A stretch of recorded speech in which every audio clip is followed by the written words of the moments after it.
Welcome to the Canto 16 of Nandini Sahu's long narrative poem, Sita, a Poem.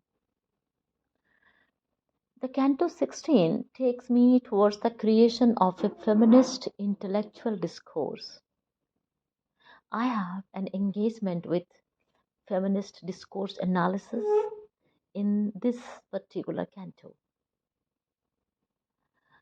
Feminist discourse analysis, it has evolved out of the linguist's particular concern with text and talk as generated interactions, and feminist scholars' particular concern with discourse as a medium of patriarchy, and a wide ranging approach for understanding and critiquing the power of language and the language of power in many texts and contexts.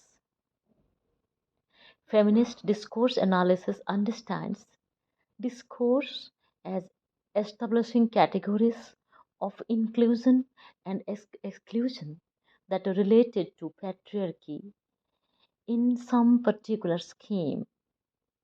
These are gendered categories intersecting with a wide range of other hierarchical conceptualizations of difference that structure social institutions and interactions. I would give examples of this through the conversation of Ram and Sita in this canto.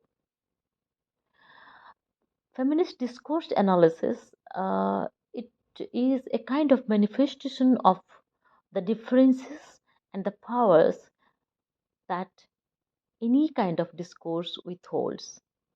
For example, in media texts, in conversations, even in advertisements, in novels, poetry, films, political speeches, meetings, interview transcripts, wherever they may occur. And we have to pay a close attention to these structures and these representations, such as themes, frames, grammatical features, modes of address. In this canto, when Sita is asked to find a protector and provider for herself, I am tempted to think about feminist discourse analysis. Over time, the figure of Sita, the woman, the wife, the goddess, has been explored, scrutinized, in some cases, it is celebrated too. While Draupadi is considered to have visibly opposed patriarchy, the same attribute is not extended to Sita in many Ramayans. The absence of Sita from the various khandas in the Ramayana leads her to construe Sita as an absent heroine whose mentions in the epic are passing at best in many Ramayans, and the description represented from Ram's perspective through his lament only. Sita is glorified through Lord Ram's laments. Anyway, in this text, Sita, a poem, I don't consider Sita as a victim. Rather, to me, she is a strong willed woman. Over time, and through reinterpretations of the figure of Sita, she is plagued with internal conflicts and towards the end attains complete autonomy over her own decisions when she chooses to disappear into the earth without a second glance at her husband, towards whom until then she had loyalty, devotion, and dedication. In this Canto 16, after being asked by Lord Ram to leave him and find a protector and provider for herself, Sita counter questions him about the autonomy and the independence of a woman. Let me recite the canto for you. Canto 16, Nandini Sahu's long narrative poem, Sita, a poem. Aryaputra, this was all I could mumble, teary eyed. Your words did wallop my soul as arrows poisoned. Soothing and comforting words were all that I needed. Sense of hurt and shame and deep agony trapped me. I was standing like nude publicly. Slowly, I revived from the disgrace with determination. I said, when Hanuman came to see me, then why didn't you abandon? He informed me of your deep pain of separation. This is immoral to betray a woman of pure emotion. I would have ended my life had Hanuman told me that my husband's faith is no more mine. But you hadn't sent a message about my conjugal betrayal. You are Maryada Purushottam, the best of all men. Yet you employ such foul tongue for a woman? For the blunder of Ravan, your wife you condemn? All my penance for you has been in vain. So is my faith, adoration, dedication, and my tribulation. Prepare a funeral pyre for me this moment, O Lakshman. Certainly, my lord, you had elapsed the reparation of our wedding years ago and the bliss of love. Where is the archer who split Shivadhanush to get me as his wife? You justify your statement that the war wasn't for me but for your forefathers. O Ram, I doubt whether the lifting of Shivadhanush in my Swambar was less for Sita per se and more for your masochism. Had your envoy Hanuman given a hint of this dishonor, I would have jumped into fire then and there, sparing so many warriors of war, death, and horror. Time will remember this Aryaputra for ages to come. How inexplicable righteousness can put a woman to shame, and how fundamental and malicious denunciation is the right of a man. Rejected by my husband, where was the place for me? O woman, there is no room of her own to be. Father's home, brother's house, husband's home, or son's. For me, O Ram, you have been all in one. Yet you have set the prototype for the denunciation of one's wife. From now on, men will be free to get through their envy. They can be earthy, egoistic, derogatory, prejudiced, biased, ruthless to their wives. Seeing my pain, Anala, Sharma, Trijala were in distress. My obedient son, Lakshman, prepared my funeral pyre. There was, of course, no change in your looks exterior. You were blaze, none challenge, O Ram, considering even the fire. There was no one, not a single man, to sprint to my rescue. After all, I was an abandoned wife. I had lost all rights and interests to life. Then gods from the heaven descended in airborne cars. They kindly approached Ram with their appeals. But then I spoke my mind with my coupled palms. O gods and goddesses, please let me end my life if it be. This is my trial by fire to swear my divine. Nothing can surpass fire, neither can dishonesty. If ever I was untrue, unfaithful in my action or my thought, I may not be impervious from destruction.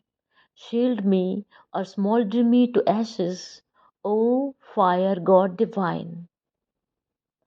I stepped into the flame with firm resolution. The horrific surrender elicited tears in Lakshman.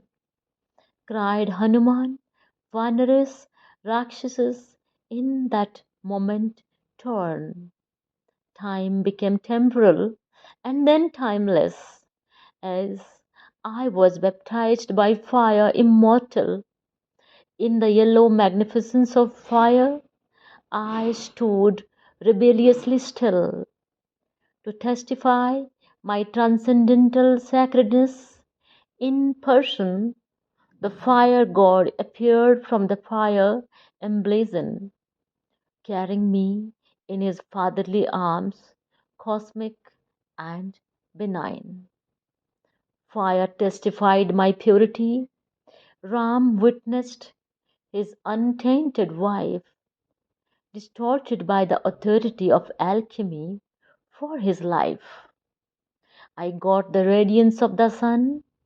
I could strive. My honesty and piety was celebrated by one and all, establishing the rightful, permissible, acceptable questioning of husbands to wives with this harsh ordeal. Today, the society questions, did I delineate this low status for women and justify this patriarchal power by the fire test? Was I taking the encumber of women's holding distress? No, I strongly object to this sexist, biased accusation. It was more of an act of insolence than a weak capitulation.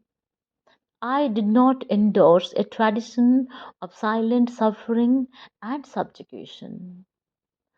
For some women, typically for the feminists and extremists, Sita is tantamount with willful torment and pain, uncomplaining of women's low status with humiliation. But they must read my story as the story of a woman rather than as mended open handed holy texts like the Gita, Bhagavad, the Bible, or the Quran. I was as mortal as any woman. The two thespian moments of my life, the fire test and the denial, must evoke the feeling of pity and fear, and then calm down. I did not encourage women to charitably accept humiliation. I don't want anyone to shed tears nor any sympathy shown, but Ram's conduct as a husband surely the world will condemn. There is one version of my story in some regional Ramayan that actual Sita was in the custody of Agnidev throughout the period of 14 years of exile. Ravan had abducted a fake Sita, her illusion. When Ram asked me for the Agni Pariksha, I just came back to him, leaving the fire god's protection. But I estimate that even the shadow of one's wife deserves reverence, respect, dignity, as it can also protest rejection. A character credential from the Agni Dev is far less imperative than the reliance of one's man.